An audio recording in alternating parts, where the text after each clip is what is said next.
Hello, and welcome to another edition of Dementia Dialogue.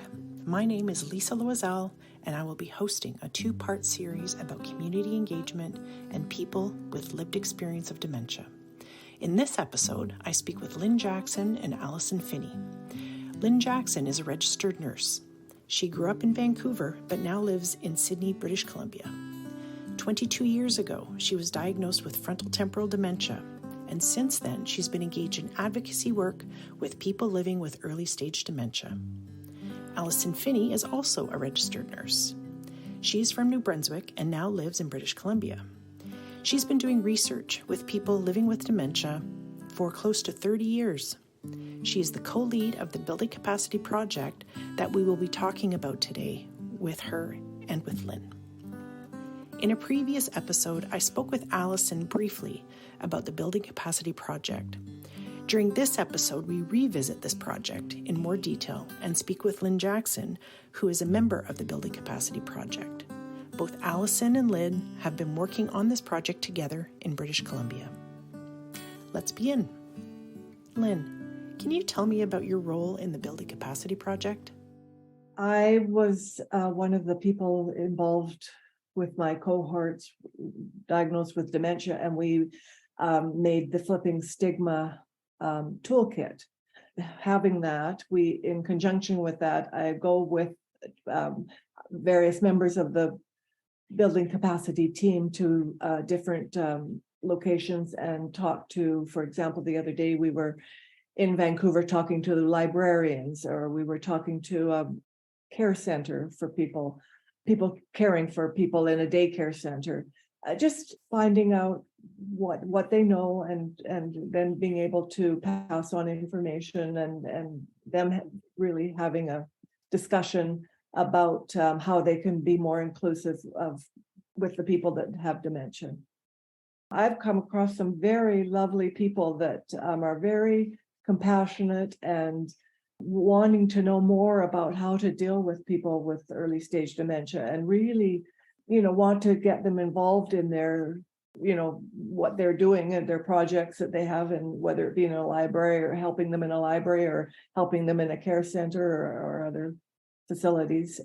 So I think, of course, there's a surprise that here I am walking and talking with a diagnosis of dementia, but that is a whole different story too. I would say it's so nice to hear you talk about your experiences in those meetings, Lynn. As a researcher on the team, I see those kind of connections have been game changers in this project. So just to give you a sense of where we've come from with this work, we had a beautiful plan for what it was going to look like. And we had an amazing, exciting launch event.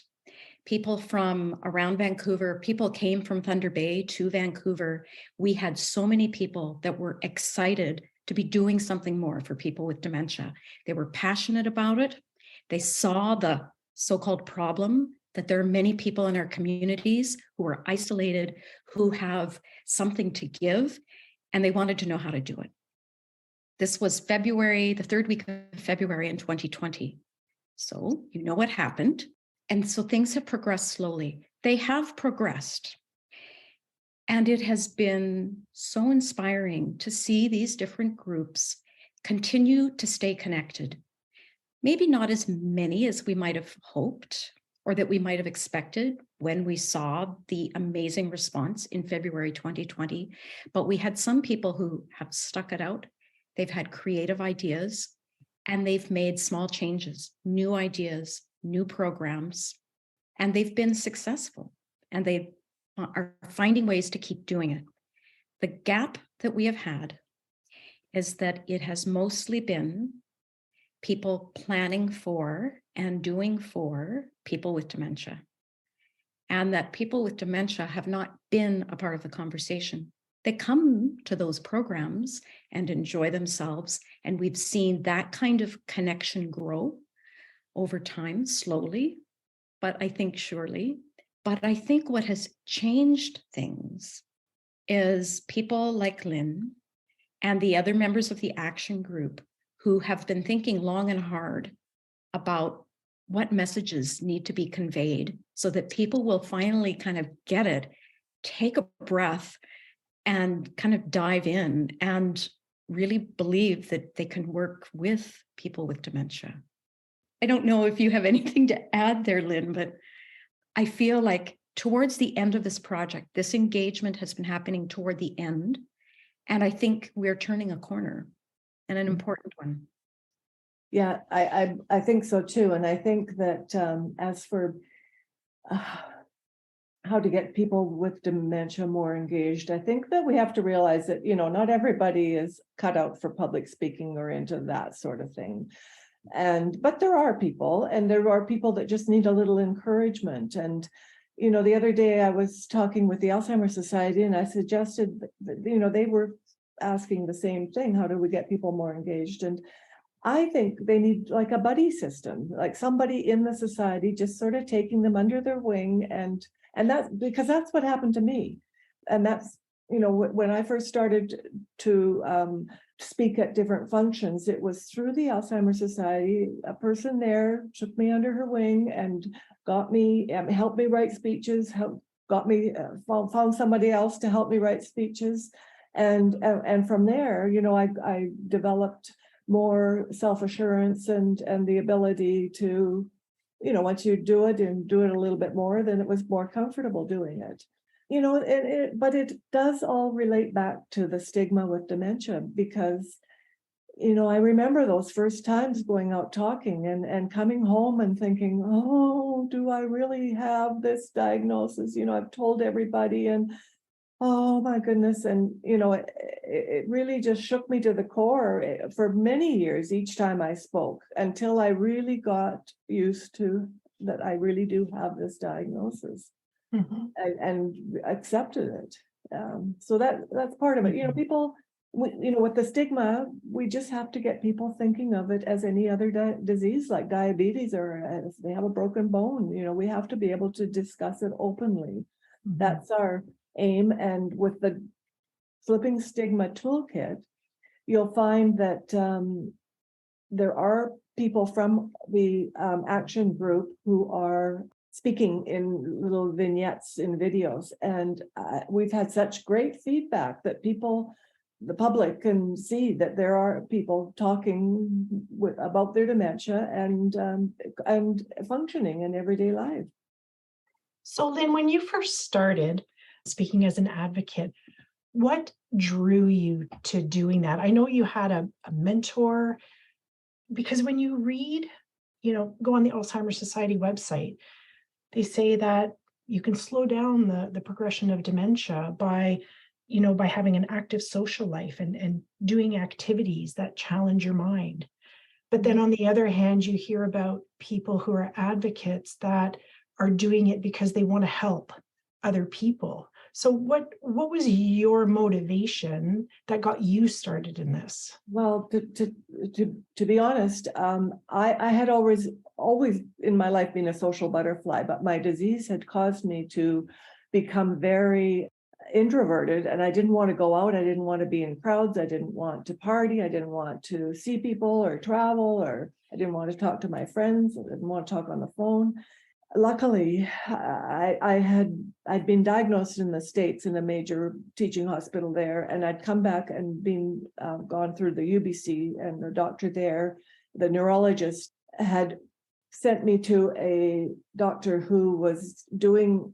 He is a geriatric psychiatrist with a degree in pharmacology, who was doing some work with people with dementia with apathy, and that's what I had, apathy. So with the medications that he gave me, I was able to be not so apathetic and want to do things. And then I realized, that I don't want to sit around in the house all day, because I know that's not good for me.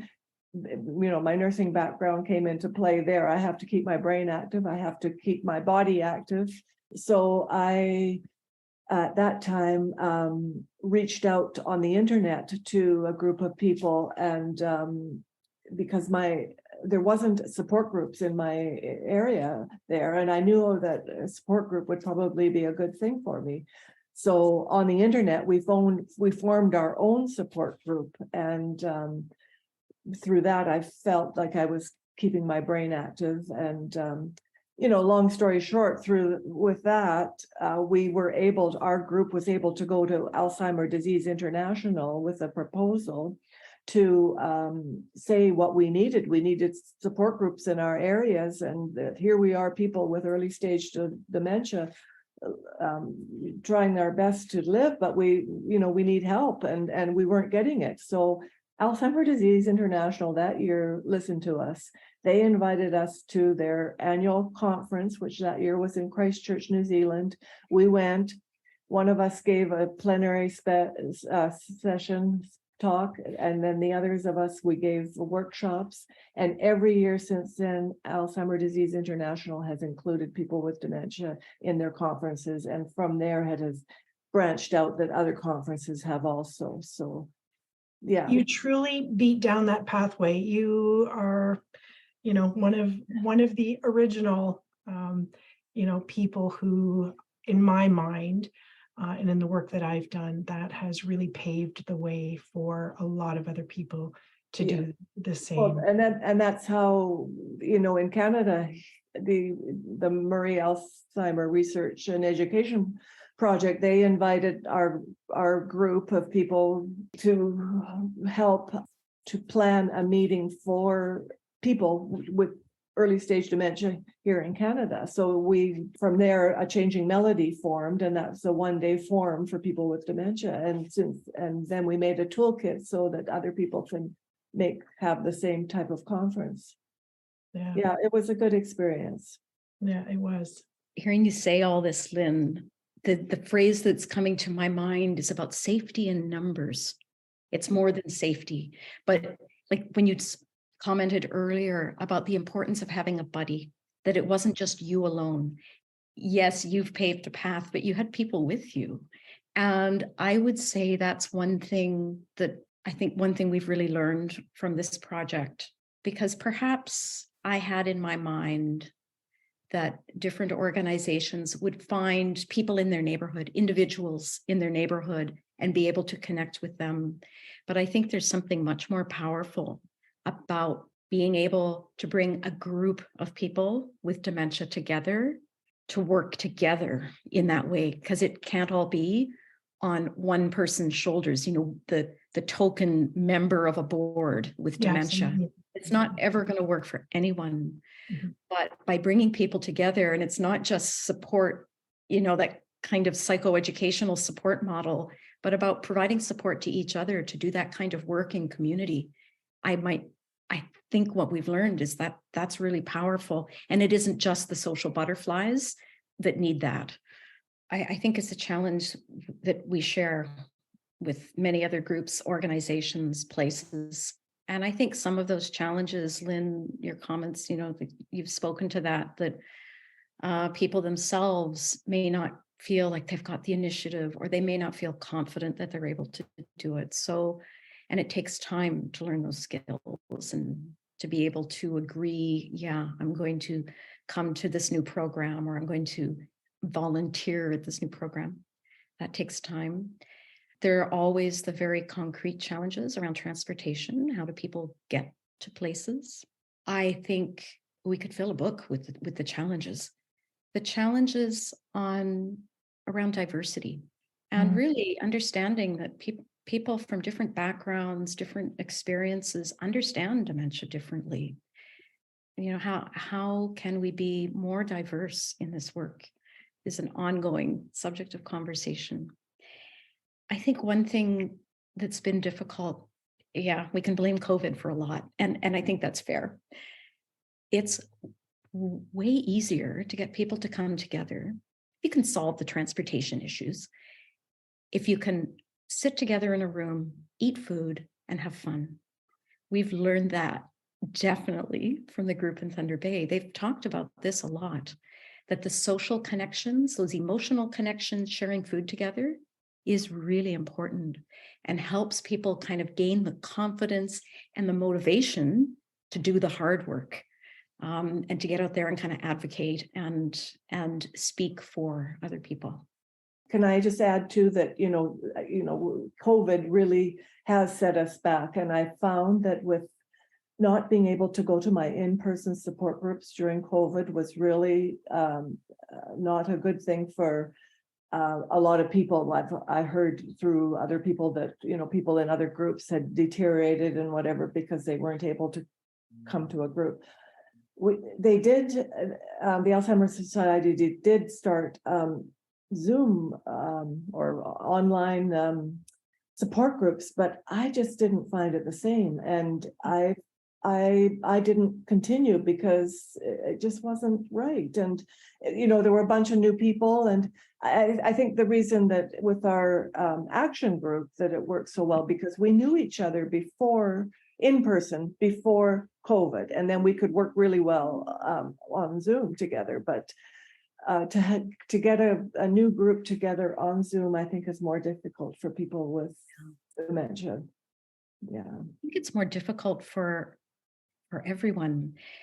And your comments, Lynn, remind me of another piece as well. Asking people to volunteer, to give their time to something is hard right across the board. One of the challenges that our main community partner, the Westside Seniors Hub, an ongoing challenge is finding volunteers, dementia or not. Right. So I'm thinking one of the things we really need to pay attention to is what kind of, the language I will use is perhaps not the best, but I'm thinking education and training.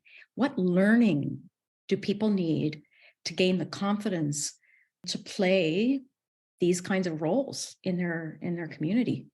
And, Lynn, you were talking about, the buddy that can kind of help you along. I might think that there are many people in their community that might be more willing to step up and volunteer if there were buddies, for example. That much of what we learn about what can allow people with dementia to be better engaged in community is totally transferable, because these are not problems, in a way, they're not problems that are unique for people living with dementia or for this work around dementia inclusion. It really is about inclusion more broadly in our communities. For sure. And when I first started giving talks around, the Alzheimer's Society had a volunteer who was a retired journalist, and he was excellent to help me write my speeches. So I suggested to the Alzheimer's Society the other day that maybe the journalism department at UBC would have volunteer students that would want to help people with dementia to write their talks and help them. That's a great idea. That's a wonderful idea. And that's, you're partnering in the community. And to me, that's what it's all about. We had here in the area that I live in, we started a group choir, and we recruited some music students from the local high school, and they were in pairs. They would pair up with potentially a husband and wife and one of the students. So they had their little group, and they would support each other through, all of the weeks of this ongoing choir. It wasn't a program, it just continued, and people would come and they would go. But the students and the community members, they would just create such beautiful connections and build trust. And they really did need, I think, that student to help them kind of come out of their shell, almost in vocally, for them to be involved in a program like this. And it was such a beautiful thing to hear and to see. It also has to start right when the person's diagnosed, that there are these things, there could be these things available to the person that they could become involved with, and whether that's, that's sort of hard thing to do, because but at least in big major teaching hospitals, they would be able to, in the Department of Neurology, when the person's diagnosed, maybe head them to the Alzheimer's Society, who can steer them somewhere, and have a central information somehow. I don't know. So we talked about kind of that one way where there's not a lot of people who are engaging with the programs, but do you see it the other way as well, where there's not enough programs for people to engage in? Well, maybe there aren't now just because things haven't ramped up after COVID. We're still, as people with dementia, we do not have in-person support groups anymore, although the care partners have in-person support groups, but I don't know how that works. But anyway, I think we need to getting back to being together again, face to face rather than on Zoom. Yeah. I think you're right. I think some of it is that things have been slow, or they dropped back during COVID and they're not being revisited. I think there's definitely, when we think about the numbers of people who are living at home with dementia, there is not enough.